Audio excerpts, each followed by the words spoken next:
Xin chào quý vị và các bạn. Đây là câu chuyện kể về một cô gái người Công giáo yêu một anh Việt kiều Mỹ sau vài tuần quen biết, chấp nhận cưới vội chỉ vì niềm tin và lời hứa.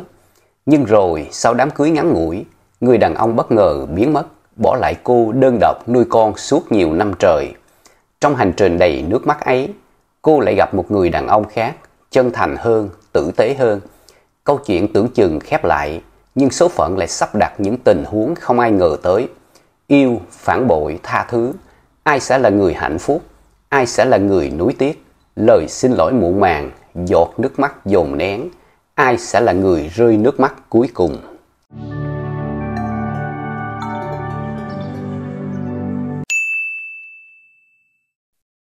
Anh tên là Lâm, một người Việt kiều Mỹ gốc Sài Gòn, năm đó vừa tròn 45 tuổi. Sau nhiều năm sống cô đơn ở một tiểu bang lạnh lẽo miền Bắc nước Mỹ, anh bắt đầu cảm thấy trống vắng. Tuổi xuân qua đi, nhưng cái cảm giác lạc lõng ở trời Tây thì ngày càng một lớn. Lâm bắt đầu lên mạng tìm đến những trang web tìm bạn bốn phương, nơi mà anh hy vọng có thể tìm được một người phụ nữ Việt hiền lành, truyền thống để vui chơi trong thời gian ở Việt Nam. Và rồi, như một định mệnh sắp đặt, anh quen Hồng, một người phụ nữ Công giáo 31 tuổi, sống ở miền Trung Việt Nam. Cô dịu dàng, nói chuyện nhỏ nhẹ và đặc biệt có đức tin mạnh mẽ. Ngay từ đầu, Hồng đã nói rõ: "Em là người Công giáo, em không thể sống thử hay có quan hệ trước hôn nhân. Nếu anh thật lòng thương em, thì chỉ có thể ăn ở sau đám cưới." Câu nói đó khiến nhiều người bỏ cuộc, nhưng Lâm thì không. Có thể là vì cái gì đó nơi Hồng khiến anh muốn tò mò, có thể là vì thử thách, hoặc cũng có thể vì anh nghĩ rằng cưới một cô gái ngoan ngoãn để được ngủ chung rồi tính sau. Sau hơn 4 tháng trò chuyện online, Lâm quyết định về Việt Nam. Họ gặp nhau lần đầu tại một quán cà phê ở gần Hồ Xuân Hương, thành phố Đà Lạt. Hồng đẹp hơn trong hình, nước da trắng, giọng nói nhẹ nhàng và luôn giữ khoảng cách đúng mực. Trong suốt những buổi gặp, Lâm nhiều lần cố gắng tạo không gian riêng tư, nhưng Hồng chỉ cười rồi lắc đầu. "Chừng nào là vợ chồng rồi thì em mới thuộc về anh." Áp lực thời gian cộng với khao khát sở hữu, Lâm ngỏ lời cầu hôn. Chỉ sau 2 tuần lễ quen biết trực tiếp, họ làm một đám cưới đơn giản tại nhà Hồng, không đông người, chỉ vài người bà con và bạn bè gần xa. Lâm đạt được điều mình muốn sau đêm hôn nhân. Sau đêm tân hôn, anh thấy hạnh phúc vì Hồng còn trong trắng, nhưng chẳng ai biết điều đó đối với anh chỉ như một cuộc giao dịch tình cảm, có giá bằng một tờ giấy đăng ký kết hôn. Sau vài tuần lễ, Lâm quay lại Mỹ. Hồng tiễn chồng ra sân bay, ánh mắt rưng rưng và niềm tin đầy hy vọng đến một tương lai mới, một tổ ấm ở phương xa và những đứa con ngoan. Nhưng Lâm biến mất. Từ khi về Mỹ, Lâm cắt đứt liên lạc với Hồng. Lâm chặn số điện thoại của Hồng. Hồng gọi mãi không được, viết thư tay thì không nhận được hồi âm. Hồng bối rối, lo sợ. Cô tự trấn an rằng có thể anh bận công việc. Nhưng rồi 1 tuần, rồi 2 tuần, 1 tháng, 2 tháng trôi qua, mọi thứ vẫn là im lặng tuyệt đối. Cô bắt đầu nhận ra có lẽ mình đã bị lừa. Và rồi như một tiếng sét ngang tai, Hồng phát hiện mình có thai. Nỗi đau nhân đôi, bị bỏ rơi và mang thai một mình. Cô không biết phải làm gì. Mới cưới chưa đầy 3 tháng, chưa kịp làm giấy tờ bảo lãnh, chưa kịp khoe chiếc nhẫn cưới với bạn bè, thì giờ đây người chồng đã như chưa từng tồn tại. Cái thai trong bụng trở thành một gánh nặng, nhưng cũng là một phần của người đàn ông ấy, dù tốt hay xấu. Cô khóc suốt nhiều đêm, không phải vì nuối tiếc tình yêu, mà là vì không biết đối diện với gia đình và xã hội ra sao. Vào thập niên 2000, ở làng quê Đà Lạt nơi cô sống, người ta không quen với chuyện mang thai mà không có chồng bên cạnh. Miệng lưỡi thế gian bắt đầu râm ran. Bị Việt kiều lừa rồi đó, ham lấy chồng ngoại mà giờ lãnh đủ, biết người ta về có mấy bữa mà cũng tin. Giữa lúc tưởng như mọi thứ sụp đổ, người duy nhất đứng bên Hồng là người mẹ của cô. Bà không nói nhiều, chỉ nhìn con gái ôm vào lòng và nhẹ nhàng nói: "Con đừng lo, mẹ ủng hộ con. Mình là người Công giáo con à. Chúng ta không bỏ rơi một sinh linh chỉ vì một người lớn sai lầm.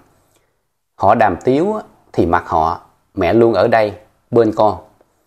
Đó là lần đầu tiên Hồng gục đầu vào ngực mẹ mà khóc như một đứa trẻ.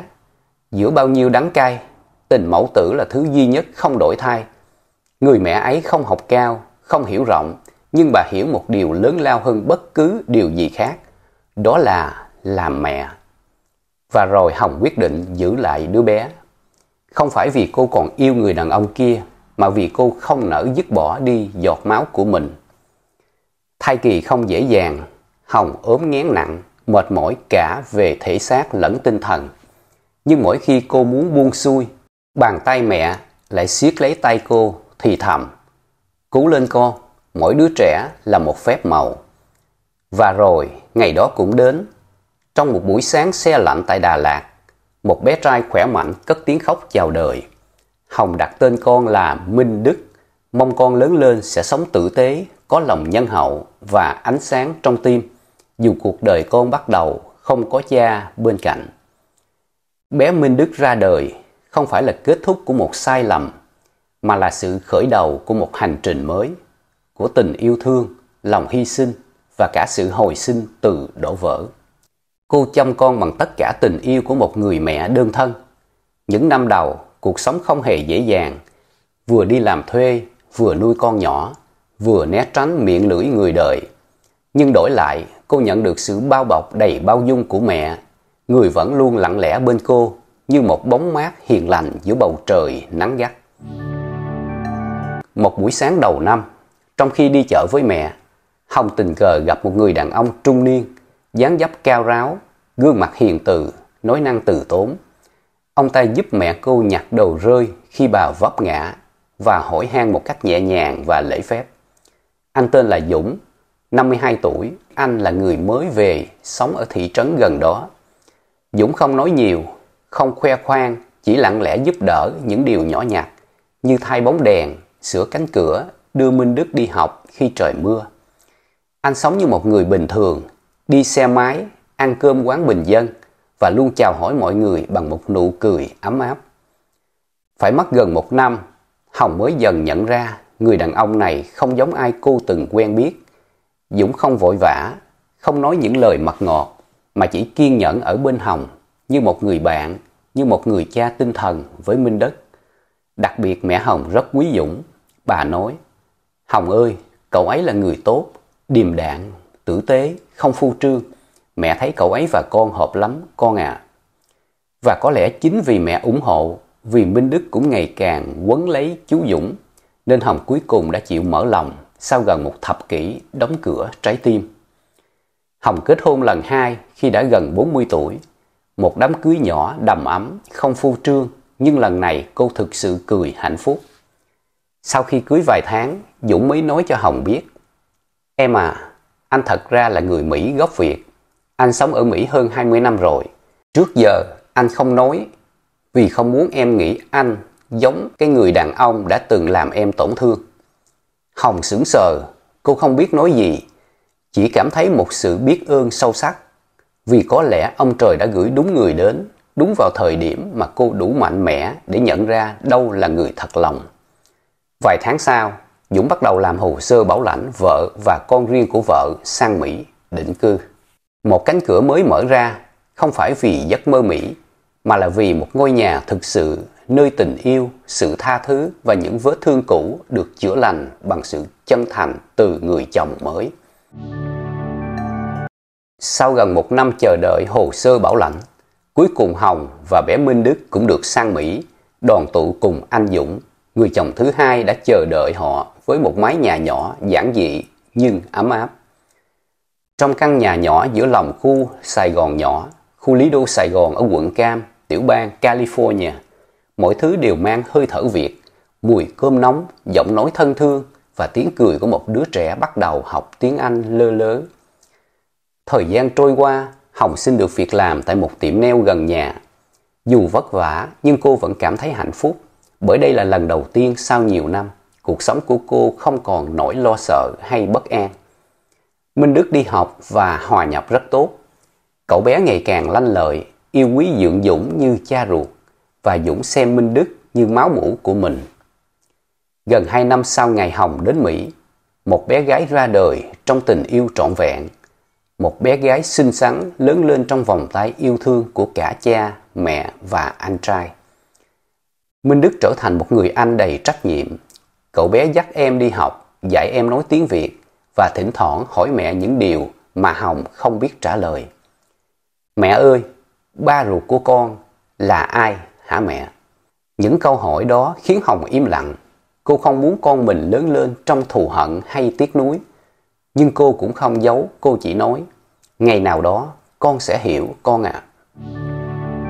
Một buổi chiều cuối thu ở California, bầu trời xám nhẹ, lá vàng rơi đầy trên những vỉa hè lát đá.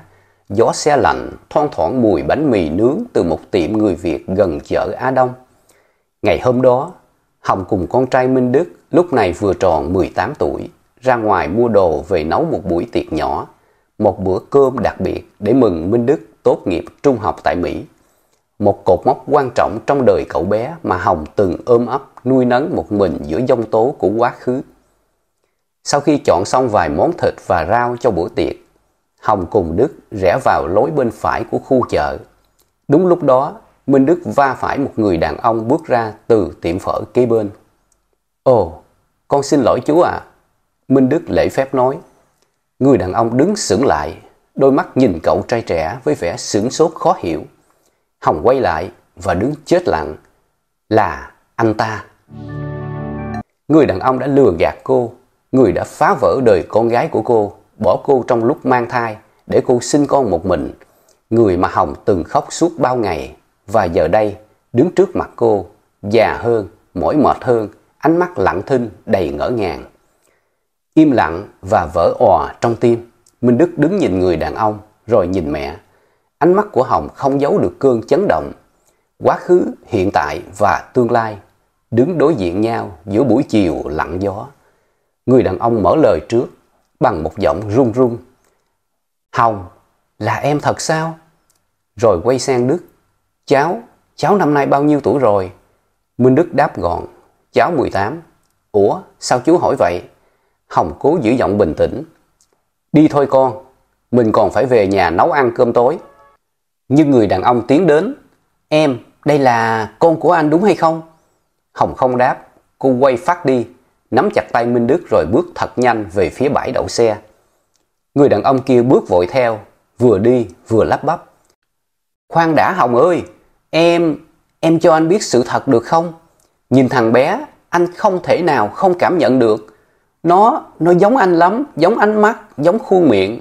Anh có cảm giác như đang nhìn thấy chính mình năm 18 tuổi vậy đó. Đức sững lại, còn Hồng thì run lên. Minh Đức quay sang nhìn mẹ. Mẹ ơi, ông ấy nói gì vậy? Hồng lúc đó nắm tay con chặt hơn. Không có gì đâu con, về nhà đi. Người đàn ông đứng chặn lại giữa đường, hai mắt đỏ hoe.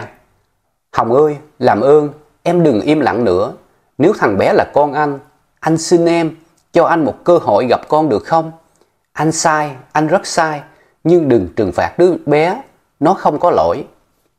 Về đến nhà, Hồng vừa đặt túi đồ xuống thì Minh Đức đứng chắn trước mặt cô, ánh mắt kiên quyết nói. Mẹ, con hỏi thật, ông ấy là ai? Trái tim cô như bị bóp nghẹt. Cô đã nuôi con bằng cả tuổi trẻ, bằng nước mắt. Nhưng giờ đây, con trai cô đã trưởng thành và cậu cần phải được biết. Hồng ngồi xuống ghế, bàn tay run rẩy đặt lên lòng. Cô nhìn Đức, chàng trai trẻ mang đôi mắt rất giống một người đàn ông mà cô đã từng yêu, từng hận, từng khóc cạn nước mắt vì anh ta. Đúng, ông ấy là cha ruột của con, nhưng mẹ tưởng ông ấy đã biến mất khỏi đời mình mãi mãi. Mẹ không ngờ cuối cùng cũng gặp lại ông ấy. Giờ con đã khôn lớn rồi, nếu con muốn gặp ông ấy, mẹ sẽ không cản đâu. Ngay lúc đó, tiếng chuông cửa vang lên. Là anh ta. Minh Đức mở cửa, ánh mắt hai người chạm nhau.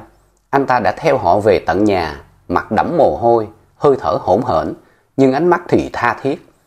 Anh không tìm cách phá vỡ gia đình em đâu. Anh chỉ muốn biết, nó có phải là con ruột của anh không? Hồng lúc này không thể giấu được nữa. Cô bật khóc, nước mắt rơi không phải vì còn thương, mà vì nỗi đau năm xưa chưa từng được gọi tên. Phải, nó là con của anh, là đứa con anh bỏ rơi, là đứa trẻ mà em đã nuôi lớn một mình, bằng cả đời thanh xuân, bằng nước mắt và bằng sự im lặng. Anh không có quyền gọi nó là con trai. Không ai nói gì trong vài giây, rồi người đàn ông ấy khuỵu xuống, quỳ gối trước mặt Minh Đức. Ba xin lỗi, ba không đáng làm cha. Nhưng nếu được, ba muốn chỉ một lần thôi, được nghe con gọi hai chữ, ba ơi. Minh Đức chết lặng, cậu đứng đó như bị sét đánh. Cả tuổi thơ, cậu từng hỏi về cha ruột. Mẹ chỉ im lặng, nay bỗng nhiên người ấy xuất hiện, đầy nước mắt, đầy hối hận. Nhưng 18 năm, đâu phải chỉ một cái quỳ gối là xóa được. Minh Đức quay sang mẹ, giọng nghẹn lại. Tại sao mẹ không nói, con có quyền được biết mà. Hồng quay mặt đi, cô không muốn khóc, nhưng nước mắt vẫn lặng lẽ rơi. Có những sự thật không thể chôn vùi mãi, và có những lỗi lầm không phải ai cũng đủ dũng cảm để đối mặt. Sau đó Minh Đức đóng cửa lại mà chẳng nói gì thêm. Buổi chiều hôm sau, Minh Đức đứng ngoài sân, trong lòng cậu là một cơn bão, vừa giận, vừa hoang mang, vừa không biết nên cảm xúc thế nào với người đàn ông lạ mặt vừa xuất hiện hôm qua, nhận là cha ruột sau 18 năm im lặng. Minh Đức tắt luồng suy nghĩ khi nghe tiếng gọi, chào con. Người đàn ông ấy xuất hiện, dáng vẻ gầy gò, ánh mắt khắc khổ, đứng cách Đức vài bước, không dám bước tới gần hơn. Anh ta mở lời, giọng run và khàn. Con à, ba biết, ba không có quyền gọi như vậy, nhưng cho ba nói một chút thôi, một chút thôi. Minh Đức siết chặt tay, môi mím lại. Ngày đó, khi ba quen mẹ con, ba thật sự có tình cảm với mẹ con. Nhưng lúc đó ba mới về Việt Nam chơi vài tuần. Ba đâu ngờ mọi thứ lại diễn ra nhanh như vậy. Cưới xong rồi phải quay lại Mỹ liền. Mà lúc đó ba nghèo lắm, làm việc bấp bênh, ở thuê phòng trọ với bạn. Mỗi ngày đi làm mướn hơn 12 tiếng. Ba không có gì trong tay hết, không nhà, không tiền, nên không lo cho mẹ con được. Ba không dám nói ra, ba sợ. Ba chọn cách im lặng. Ba nghĩ nếu cắt đứt thì sẽ đỡ đau hơn. Ba không ngờ mẹ con lại có con. Bây giờ nghĩ lại, ba thấy mình hèn lắm. Tha lỗi cho ba đi con. Minh Đức đứng yên một hồi, mắt cậu đỏ hoe nhưng không rơi nước mắt. 18 năm, mẹ tôi khóc một mình. 18 năm, tôi không có một người ba. Bà ấy nuôi tôi bằng nước mắt, bằng tình yêu thương của một người mẹ. Giờ đây, ông đến với vài lời xin lỗi. Tôi không chấp nhận được. Người đàn ông kia cúi đầu, đôi vai rung lên. Minh Đức định bước vào trong. Anh ta đưa cho Minh Đức một danh thiếp, địa chỉ nhà và số điện thoại của mình. Rồi lặng lẽ nói, con à, đây là địa chỉ và số phone của ba. Liên lạc với ba nha con. Kể từ ngày gặp lại người cha ruột lần thứ hai tại nhà, Minh Đức không bao giờ liên lạc lại. Cậu tránh mặt, khước từ và không để lại bất kỳ cơ hội nào cho người đàn ông ấy tiếp cận. Người cha ruột ấy cũng đã vài lần đến nhà tìm, đứng lặng ngoài cổng, chỉ mong thấy con từ xa. Nhưng Minh Đức luôn lẩn tránh. Cậu không muốn gặp, cậu không muốn đào lại vết thương đã từng khiến mẹ mình rơi nước mắt suốt một đời. Rồi thời gian trôi qua, anh Dũng, người cha dượng, đã yêu thương Minh Đức như máu mủ, nay đã hơn 70 tuổi. Vẫn ánh mắt hiền hậu đó, vẫn bàn tay ấm áp, nhưng giọng nói thì đã chậm lại, và những bước chân bắt đầu run rẩy. Một hôm, anh ngất xỉu ngay trong bữa ăn. Hồng hốt hoảng gọi xe cấp cứu. Bác sĩ nói anh gặp biến chứng về tim, cần nhập viện vài ngày để theo dõi. Minh Đức thức trắng trong phòng bệnh. Cậu ngồi bên giường bệnh, tay nắm lấy bàn tay nhăn nheo của người đàn ông đã dìu dắt mình đi qua cả tuổi thơ. Cậu không khóc nhưng ánh mắt chứa đầy lo sợ. Đó là người cha duy nhất mà cậu kính nể, là người đàn ông không cùng máu mủ nhưng đã cho cậu tất cả, kể cả cơ hội sống tốt ở Mỹ. Trong đêm thứ hai, khi Hồng về nhà lấy thêm đồ, chỉ còn hai cha con trong phòng bệnh, anh Dũng mở mắt, thều thào gọi Đức lại. Con lại đây. Minh Đức cúi đầu, giọng nghẹn. Dạ, con đây ba, ba cần gì không? Dũng nắm tay cậu thật chặt rồi nói, ba biết chuyện chấp nhận ba ruột không dễ với con đâu. Nhưng con à, làm người cha nào cũng có sai lầm. Có điều, có người đủ dũng khí quay lại, có người thì không. Con có quyền giận, có quyền từ chối, nhưng ba hy vọng đừng để hận thù sống trong tim con suốt đời. Không phải ai cũng xứng đáng được tha thứ, nhưng nếu tha thứ giúp lòng con thanh thản thì đó là điều nên làm, không vì họ mà vì chính bản thân mình. Minh Đức im lặng hồi lâu, không nói gì, chỉ ngồi đó mắt nhìn xuống sàn phòng như đang soi lại cả tuổi thơ mình. Cậu chợt nhận ra từng câu, từng chữ ba Dũng nói là những bài học không bao giờ sai. Một người đàn ông không cho cậu một giọt máu, nhưng đã dạy cậu làm người, nuôi cậu khôn lớn bằng tình yêu, sự nhẫn nại và lòng bao dung. Và có lẽ chính điều đó khiến Minh Đức trở thành một người đàn ông trưởng thành như hôm nay. Vài ngày sau, khi Dũng xuất viện và sức khỏe đã dần ổn định trở lại, Minh Đức thấy lòng mình nhẹ hơn. Những lời ba Dũng nói vẫn còn vang vọng trong đầu cậu như một lời nhắc nhở sâu sắc. Không phải ai cũng đáng được tha thứ, nhưng nếu tha thứ giúp lòng con thanh thản thì điều đó nên làm, không vì họ mà vì chính bản thân con. Chiều hôm đó, Minh Đức quyết định lái xe đến khu trọ cũ, nơi mà cha ruột mình sống. Không còn giận nữa, không cần lý do rõ ràng, cậu chỉ muốn gọi một tiếng ba để khép lại chương đau buồn của quá khứ cuộc đời. Khi đến nơi, Minh Đức thấy cánh cửa phòng khép hờ, không có tiếng động bên trong. Một người hàng xóm bước ra từ căn phòng đối diện, nhìn thấy cậu thì khựng lại. Cậu là con của ông ấy phải không? Ổng vừa được xe cấp cứu đưa đi hồi sáng nay, hình như lên cơn khó thở. Minh Đức không chần chờ, cậu quay đầu xe lao nhanh về phía bệnh viện. Khi đến nơi, trong một căn phòng nhỏ, người đàn ông gầy gò đang nằm đó, hơi thở yếu dần. Gương mặt ông nhợt nhạt, nhưng khi nhìn thấy Minh Đức bước vào, đôi mắt ông bất ngờ sáng lên. Ông cố đưa tay ra, như muốn nắm lấy điều gì đó trong không khí. Minh Đức tiến lại, ngồi xuống, nắm lấy tay ông, giọng cậu nghẹn lại. Ba ơi, con tới rồi, ba cố lên nha ba giữ gìn sức khỏe. Người đàn ông nhìn con trai bằng ánh mắt run rẩy, khóe môi ông mấp máy như muốn nói điều gì đó, nhưng không đủ sức. Chỉ có một giọt nước mắt lăn xuống bên má, và rồi ông nhắm mắt lại, bàn tay dần dần buông tay Minh Đức ra. Không có những lời dài dòng, không cần giải thích, chỉ một tiếng ba muộn màng, nhưng vẫn đủ để một người cha ra đi trong bình yên. Minh Đức ngồi đó rất lâu, không khóc lớn, chỉ nhìn người đã từng bỏ rơi mình, giờ đây lại ra đi trong tay mình.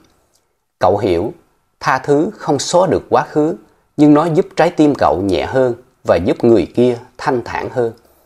Có những người cha cho ta một giọt máu rồi biến mất. Có người không cùng huyết thống nhưng nuôi ta lớn khôn. Nhưng một người con thật sự trưởng thành là người biết cảm ơn cả hai, dù một người đến muộn và một người chưa từng rời đi. Minh Đức không mang theo hận thù, cũng không mang theo oán trách, chỉ mang theo một bài học lớn.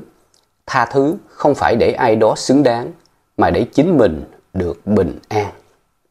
Cảm ơn quý vị và các bạn đã theo dõi. Chúc mọi người bình an và hạnh phúc. Xin chào, tạm biệt.